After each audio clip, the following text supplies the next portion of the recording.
internet, and welcome back to another episode of Meet La Prensa. Again, we're starting off today just with what's in the news, and I wanted to kind of bring back our host, and also co-founder, but more importantly, our congressional Capitol reporter from Latino Rebels, Pablo Manriquez. Welcome back, Pablo. Hey, how are you, Ivan? Great to see you again. Good morning. Good morning to you too. Hey, so just to start off, I know yesterday we talked about a handful of topics, and I definitely want to kind of try to get as much information about each of those topics in due time. But today, being August 31st, and the 20 Deadline year day. deadline day, the 20-year war in Afghanistan coming to an end. I read a couple of articles, and I know you and I had talked about them a little bit, but I wanted to kind of just talk a little bit more in depth about them. The first article was in the Atlantic. It was really talking about President Biden and the lack of props, for a lack of a better word, that he should be getting in terms of getting us out. Because I think in terms of that article, what really stood out is that he really has accomplished a lot, and he's not really getting a lot of credit for that, right? And secondly, the second article that we'll talk about as well is another one that came out. I saw it in NBC Miami news outlet, but it's an AP article talking about the cost, the true cost of the Afghanistan war, and really kind of point out some pretty mind-blowing stats that most people aren't even aware of. So that being said, mind-blowing, exactly. So that being said, let's tackle the first one about Biden. What are your thoughts about what Biden and what kind of credit he's getting, what kind of credit he's not? Tell me your thoughts on that. I think that one of the things you'll find, obviously, is that this is going to become increasingly politicized, but it's not necessarily going to become increasingly politicized along partisan lines, right? So you would expect, of course, that Republicans are going to pile on to Biden saying like, oh my gosh, how could you create this disaster, right? Obviously, he didn't create the disaster. George W. Bush created the disaster. And I was talking to a Marine friend of mine who is, I can't say where, but he is has been preparing for deployment to the airfield. Obviously, he's not being deployed now because they're being pulled out. But, he said to me, I wish we could get September 12th back. And that really struck me. If we could get September 12th, 2011 back, like, you know what I mean? Like the day that the momentum began for the drive toward this ass-brained war that we were never going to win. Like this is Afghanistan. You know what I mean? It's like the Mike Tyson of fighters, right? Like it's just like you can't beat Afghanistan. No one beats Afghanistan. No one who invades Afghanistan does so successful. And these are some of the biggest empires that the world has ever known has tried to go in there. And the Afghanis, they don't mess around. Like they are we focus a lot on the social and cultural differences between like the people over there and the people over here. But when it comes to war, these people who, they've been fighting since 1979, you know what I mean? Like people my age, I'm 37 years old. They've known nothing but war. We were never going to win. We were never going to win that. And it was obvious from the start. And I think the real shame of it is the people like Donald Rumsfeld have died. You know what I mean? And granted, he died in total disgrace, but he was never held accountable. And I think that one of the things that the AP points out, I think in the lead of the article that you mentioned, is that, when we invaded Afghanistan, there was all these explosions and big bells and whistles that drew everybody's attention to the TV screens. And now that we're pulling out of Afghanistan, once again, everyone seems to be paying attention. But what about what happened in between when Congress appropriated $2 trillion, that, your kid, my kids, if I have kids, will be paying off until old age for this war, right? Like this is how empires fall. They overextend themselves in stupid wars that they shouldn't be fighting. And, ultimately, like to answer your question, I don't think that this is Biden's fault, right?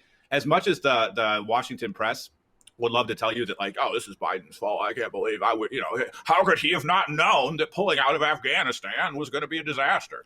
It's like, how could you have not known that pulling into Afghanistan was going to be a disaster? That's the real question that should be answered, that should be asked. And no one wants to point the finger at themselves and say, look, I got it wrong.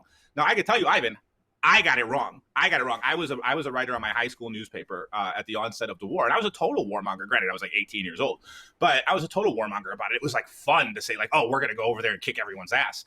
But what did I know? I was just some teenager in Missouri who was kind of upset about, some big tourist icons in New York City being destroyed, right? Like, and it was just the image of 9/11, the image of the buildings falling was so horrifying that of course we wanted to kick everyone's ass, but no one really stopped. No, not enough people stopped to ask like, why don't we just go kill everybody who did this to us and their families or whatever, right? And call it a day. Instead, we decided that we were going to go do nation building in like the most impossible environment in the world, right? So there were ways that we could have gotten our revenge, because I think revenge was needed after 9/11. I know how I felt, and it was like I was totally focused on revenge as this 18-year-old nobody in O'Fallon, Missouri. But coming out of it now, it's like, damn, we really fucked up. And Yeah. this is something that, you know, our kids are going to pay for, our grandkids are going to pay for, our great grandkids are going to pay for. And the shame of it is, and I think the AP article does a really good job of pointing this out, the wars that the baby boomers fought, like in you know, Korea and Vietnam. Vietnam, we raised taxes. The American people paid for those wars. Even after Whereas, World War II. right, Yeah. Yeah. What was it? The I forgot the name of it. The Great New Deal, whatever. I mean, that was not just not paid for. I mean, they found the money, and you know, and now for these wars, for some reason, there's no money. Let's just go borrow it.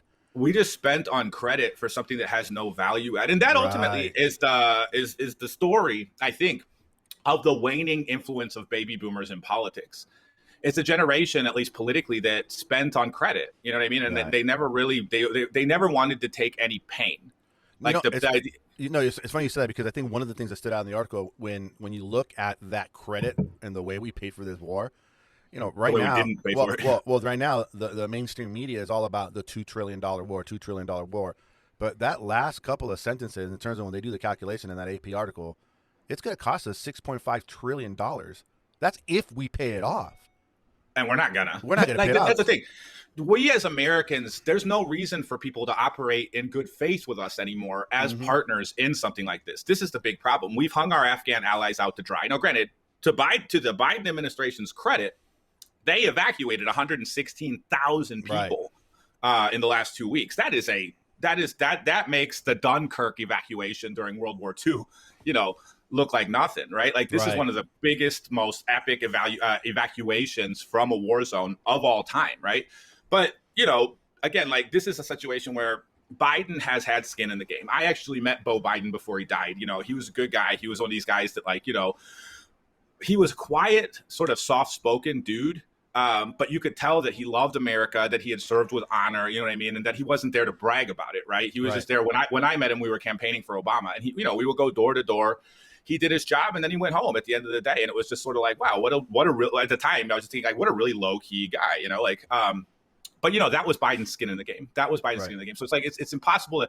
It is so disgusting to hear people like, you know, especially these Trump people or these Bush people who, you know, All of want a to sudden, tout. yes. Right. All of a sudden, they're like the great fifth row Well, quarterbacks of it's the foreign policy. It's funny you bring that up because there was another article that I read earlier, and it was speaking about how, and I hate bringing this guy's name up, but you know, 45s, you know, he was upset over the weekend on Sunday because no one was talking about the awesome deal that he negotiated with the Taliban, and they were just talking about Hurricane Ida. It's like that was his concern. I mean, it's like, but yet you have these Trump supporters, like the Lindsey Grahams of the world, that are like trying to blame it on, you know, Biden the way he did. It's like, dude, you got your own guy that's like literally telling you, I'm the one that did this deal, and the deal was not a good deal. It's like it was the shittiest deal you could ever have with anybody. I mean, it was like, I mean, you and I probably could have made a better deal, bro. I mean, yeah, like the 45 is the ultimate manifestation of white mediocrity and white grievance, right? Perfect, Like, yes. it's just like, dude, are you serious? Like, this guy isn't even worth mentioning, but he will be back around, and his family will be back around, and his supporters will be back around, and they continue to shape Republican Party politics. And if Republicans win in the midterm, if they win the presidency again, his ass-brained ideas about how things should go are going to come back into politics. So it's like, you know, it's a tough one. It's a tough nut to crack. It's a really tough nut to crack. But Biden, to me, did the right thing by pulling out of Afghanistan. I don't want to go to Afghanistan. Do you want to go to Afghanistan? Do you want your daughter to go to Afghanistan? I don't want my kids to go to Afghanistan. But the way that the political moderate, even like the political moderate, not just the right wing, but the political moderate at this point thinks is like, well, my kids aren't going to go over there. Like, we have money, so like, fuck it, let's just send the poor kids over there to die for as long as need be. No one thinks about, like, from the time we go in until the time we go out, there's this gap in the American attention span where no one is really talking about Afghanistan. And that's what sucks, because it's like, it's Latinos, it's black people, right? It's It's the poor. white people, right? Yeah. It's poor white people who get sent over there to die. And like, the sad thing for me, ultimately, a really sad thing for me is like when I talk to some of my buddies who are Marines, who are airmen, especially, like, you know what I mean? They talk about how, like, well, and these are people who are like, you know, NCOs, officers, and so on at this point, like, they've been in for a while. And they're like, yeah, the guys that come in, they're just a bunch of Trump supporters. Like, they love Trump. Like, that's their whole thing. And it's just like, that's interesting. I don't really know what to make of that at the end of the day. I get it. Like, some people join the Marines just because they want to go shoot people. You know what I mean? Or at least they have this idea in their mind that, like, joining the Marines is just like Call of Duty or something like that. You know what I mean? But I know so many people who have come back with like serious issues, you know what I mean? Especially from them burn pits, right? Yeah. That they had to go tend to, right? Like they're coughing up their lungs, they're having a lot of problems. And I'm thinking to myself, why? Why did we do this? And Biden, you got to admit, is like asking himself the same thing and says, listen, I have the power to change it. I have the power to end it. And he did. There was So no easy way to do it. I mean, it was like, if we can go back in time and we can say, okay, and Biden decided like we're not going to honor the bad deal that 45 made, and we're going to send more troops. Then you know what the right would have been doing? I can't believe you're staying there. I can't believe you're sending more people, more troops. But in hindsight, he was like, there was like, what did they say? You had two bad decisions. You just had to pick which one was going to be the least bad. Right. And that's exactly what he did. It's like, well, I mean, let me get my people out, and and I feel my heart goes out to the 13 families that lost their loved ones, those troops. And as a matter of fact, tonight I'm taking my daughter here in Lawrence, Massachusetts, where I live nearby.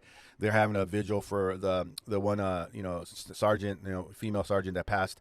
And so I'm going to go and take her there because I want my daughter to see, like, this is what it's about. This is the people that were out there doing God's work, doing, the country's work, saving lives, 120,000 lives saved in 2 weeks. That is crazy.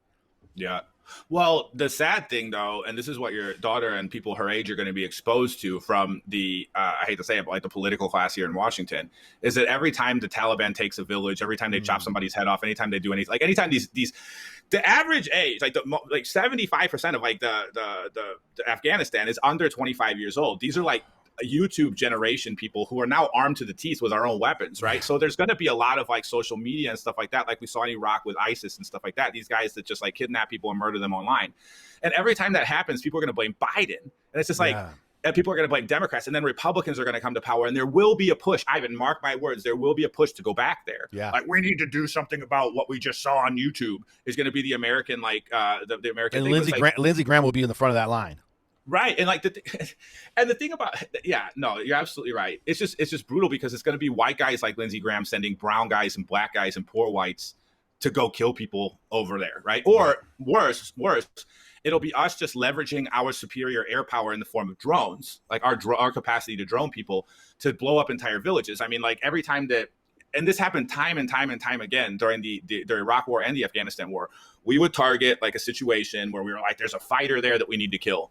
And then 25 members of a family later at a wedding or something like that, right? It becomes like a blip, like just a little bitty blip in the American news center. Nobody gives a shit here about those people. And it's terrible, right? It's terrible that like nobody gives a shit about the innocent cost, like the innocent victims of the Afghanis, of the American drone strikes in that region, in that whole region. And that just engenders more hate. And that just like sets up the next generation to create more 9/11s or whatever. And the next 9/11 is going to be even more sophisticated, right? And it all goes back to the hate that we inspired over there for us by doing such a shitty fucking job, for not thinking this thing through, right? But ultimately, I do think it's the case that, like, we live in a country that grew fat after World War II, grew fat and comfortable, and now we just don't have we have a huge ego and no judgment when it comes to foreign policy. Like no one in the world should take us seriously anymore. And increasingly, and this is the really big problem for like our kids, right? Like growing up, is that no one is going to take the dollar seriously anymore when we need to go borrow money for whatever, like, for whatever projects. This infrastructure package and this budget reconciliation package is going through Congress. This has to be one of the last hurrahs for the dollar, where we just print money to throw at a problem, right? Because we are heading toward another epic ass crash. And for people like us, who are not like, we're American as hell, don't get me wrong, like 100% American, but we're also 100% Latino. You know what I mean? Like I can go back to Chile, if I need to. And like, honestly, like that can be the advantage for us at the end of the day, because like, who wants to stay in a country that's armed itself to the teeth to fight mask mandates? Or to fight like vaccination mandates, right? Yeah, like we'll talk about mask mandates and vaccination mandates on a later show. But definitely, I mean, that is a whole show in and of itself, because I just read another article or two recently about that part of the, what's going on in our country, and it's pretty frightening. But we'll talk about that. That said, let me ask you this in the last 3 minutes. I want to give you 3 minutes. Sure. What do you think is going to be the I guess, how can I say? What do you think Congress, or when Congress gets back in session and this Afghanistan pullout starts to kind of, it's coming out, we're settling it today. Today's the last day. What do you think the conversation is going to be regarding Afghanistan in Congress when they come back? That's a really great question.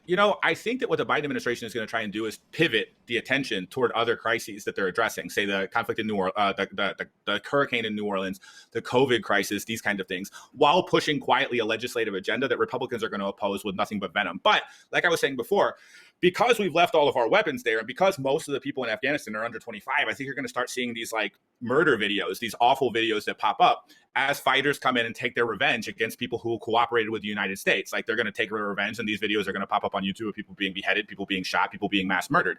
Republicans and other people are going to start, rattling the saber because, Ivan, you got to remember, $2 trillion got spent in the war in Iraq and the wars in Iraq and Afghanistan.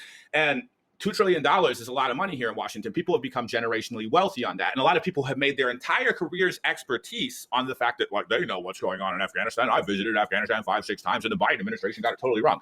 But like we're saying, these are the people who are saying we shouldn't have pulled out of Afghanistan, but these are the people that were completely absent when we went into Afghanistan in the first place. They were never there to say, well, maybe we should evaluate this a little bit more. Has anybody ever beaten the Afghanis? Like the biggest empires in the world have invaded this country. So I think that what you're going to see with Afghanistan is like a lot of political responses to atrocities that are going on over there in the aftermath of this war. Because anybody who's been, who thought that the United States would be a good partner, a good ally in the region, is now going to be a target of the people who lost entire families to drone strikes, who lost entire families to different types of tactical operations in the region. So I don't know. I think that the hate that we've sown over there is going to come back to bite us. It's going to come back to bite us in a big way.